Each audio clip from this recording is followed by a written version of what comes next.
Bonjour, on va parler maintenant de la section 2.2.1. Ce sont les signaux périodiques et leur décomposition en séries de Fourier.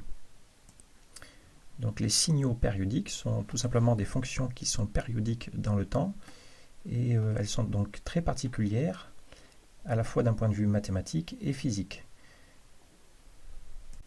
Par exemple, dans la nature, les signaux périodiques sont très rares, sauf parmi les animaux parce que ce sont des signaux qui sont générés par certains organes, comme les cordes vocales chez l'humain ou les ailes chez les grillons, et servent à communiquer entre les animaux. Pour cette raison, ils ont aussi une grande importance en musique, et on verra qu'on les appelle aussi des notes musicales, bien qu'une vraie note, une jolie note en musique, ne soit pas un signal parfaitement périodique. En mathématiques, on verra donc d'un point de vue technique, indépendamment des conditions artistiques ou biologiques ou humaines, mais d'un point de vue purement mathématique, les signaux périodiques ont aussi une importance parce qu'ils ont un rapport particulier avec l'opérateur de dérivation, et c'est la base de la théorie de Fourier qui est déjà ancienne et qui est une des théories et outils les plus importants en sciences. On commence par une définition très précise. Un signal périodique de période grand T strictement positive, c'est une fonction U de t qui vérifie que pour tout instant petit t, eh bien, la fonction en petit t plus grand T est égale à la fonction en petit t. Autrement dit, le graphe de la fonction se répète avec une période grand T. Et on dira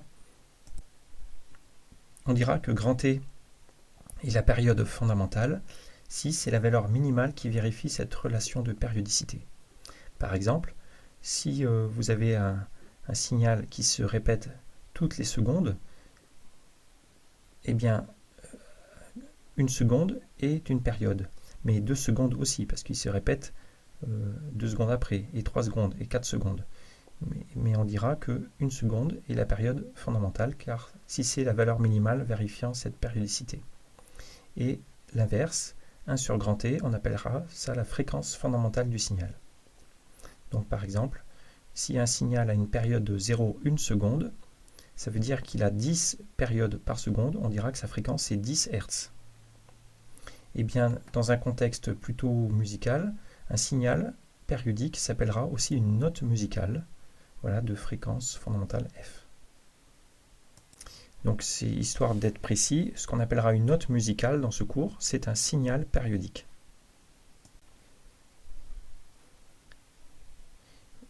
Voici un exemple, donc un sinus, vous voyez, c'est une fonction périodique, c'est donc une note musicale.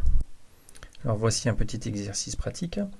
À partir de ce fichier enregistré, c'est une flûte qui joue des notes. Voilà, on peut l'écouter.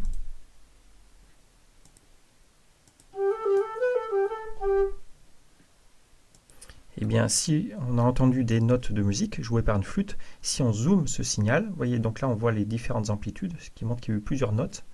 Si on zoome par exemple ici, eh bien on voit bien que à petite échelle de temps, le signal est périodique, quasiment périodique. Et on peut mesurer la période. C'est le temps entre deux maximum, par exemple.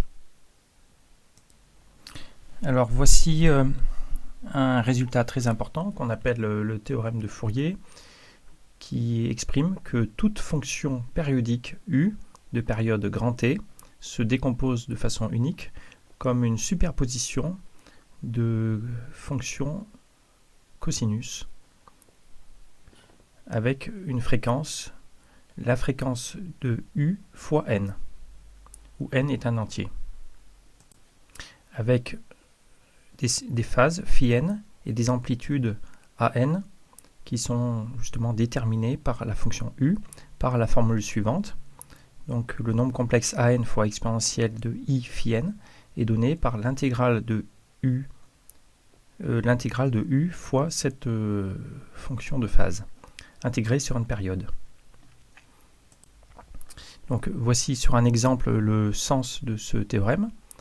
Eh bien, si vous prenez par exemple cette fonction, vous considérez cette fonction u ici périodique, eh bien le théorème de Fourier dit que cette fonction, on peut l'obtenir en superposant des cosinus 2π n ft moins une certaine phase. Ici, la phase c'est pi sur 2, une amplitude qui est 1 sur n, et là, il faut superposer 4 fonctions sinus.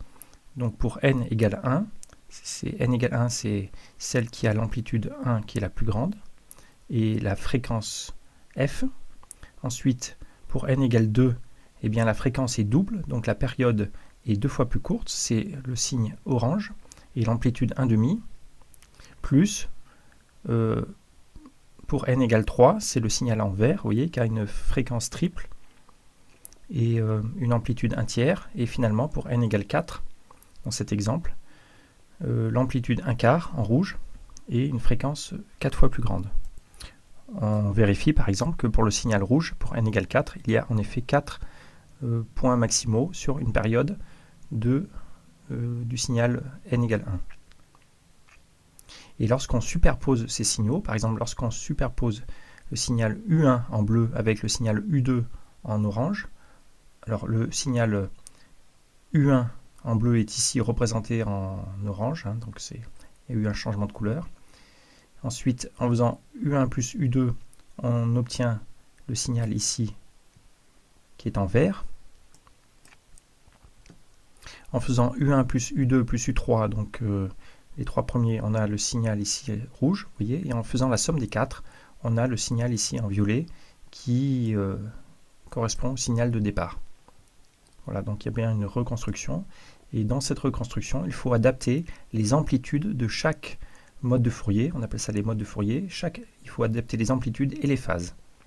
Donc l'amplitude correspond à l'amplitude du signal, et la phase au décalage du maximum par rapport à l'origine. Donc dans cet exemple particulier, vous voyez, c'est des sinus. Hein, donc les phases, dans le cosinus, c'est tout moins pi sur 2. Et ça fait que à l'origine, les 4 signaux démarrent dans le sens croissant. Et donc ça a un effet très particulier ici, c'est qu'en sommant ces 4 fonctions, eh bien, il y aura une montée très brusque au résultat. Voilà, qui se traduit ici par une quasi-discontinuité. Et on démontre dans cet exemple particulier qu'en sommant les modes de Fourier un de 1 à l'infini, dans cet exemple, eh bien on obtiendrait un signal à la fin en dents de scie qui est discontinu en 0. Donc là, il y a la preuve de cette formule que vous pourrez lire. Alors, une remarque, on appelle cette série la série harmonique parce que ça permet de construire des signaux périodiques. Et comme on l'a vu, les signaux, ou comme on le verra, les signaux périodiques en temps sont harmonieux à l'oreille. Et donc ça remonte à déjà plusieurs siècles, l'ouvrage de Kepler, L'harmonie du monde, où il parle de musique et d'orbite planétaire. Donc on peut expérimenter des signaux périodiques avec un petit programme Python. Donc voilà, vous pouvez utiliser le programme précédent, Python, et par exemple sommer plusieurs fonctions périodiques comme ça de fréquence NF, donc avec des harmoniques et des amplitudes arbitraires. Et ici, dans cet exemple, on prend l'harmonique AN qui est 1 sur N. Donc elle décroît lorsque N augmente. Voilà, donc dans ce programme Python, eh bien, ce qu'on fait, c'est que là on définit les paramètres, la durée 2 secondes, la fréquence d'échantillonnage 44 000 Hz, la fréquence F0 c'est 440, et là on somme des signaux périodiques. Sinus, on voit sinus de pi n f fois le temps. Et là il y a l'amplitude en 1 sur n. Et n varie entre 1 et 21. Donc on va commencer par exemple avec n qui prend que la valeur 1, donc il varie entre 1 et 2 exclus. Et voici ce que ça donne. Donc ça fait bien un sinus avec une amplitude 0,5 comme c'est écrit ici. Et maintenant, si on rajoute un terme, donc là on fait varier n entre 1 et 3 exclus, ça veut dire 1 et 2. Donc il n'y aura que un terme d'amplitude n égale 1 et un terme d'amplitude avec n égale 2, ça fait 1,5. Donc vous voyez, ça a rajouté une composante et on n'a plus un signal qui est un pur sinus, c'est la somme de deux sinus, mais on a toujours un signal périodique. On va rajouter maintenant une harmonique.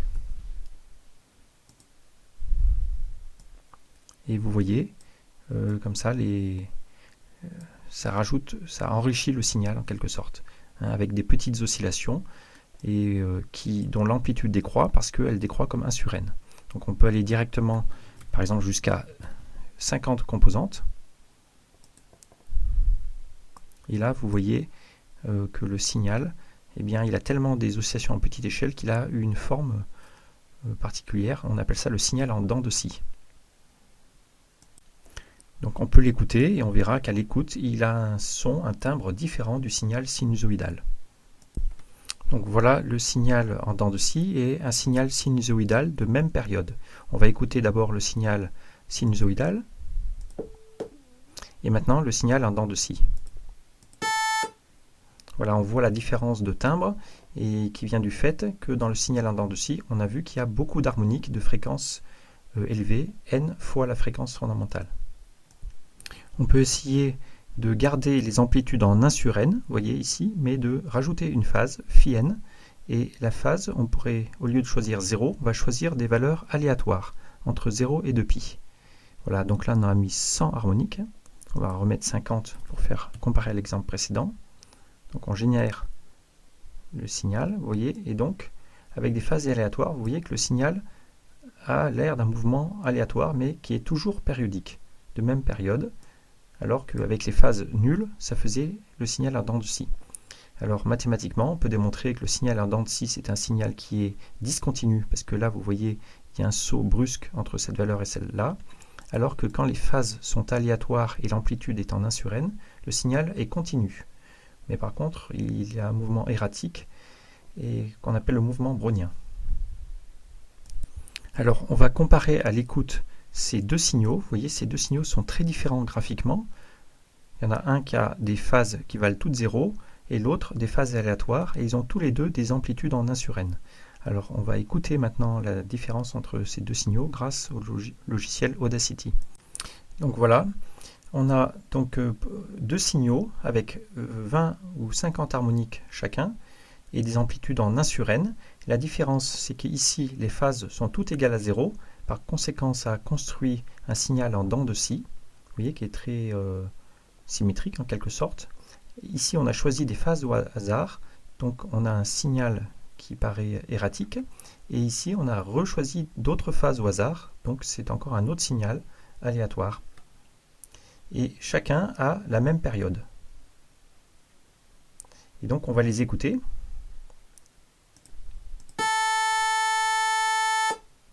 Le deuxième, le troisième. Et à l'écoute, on ne peut pas les distinguer.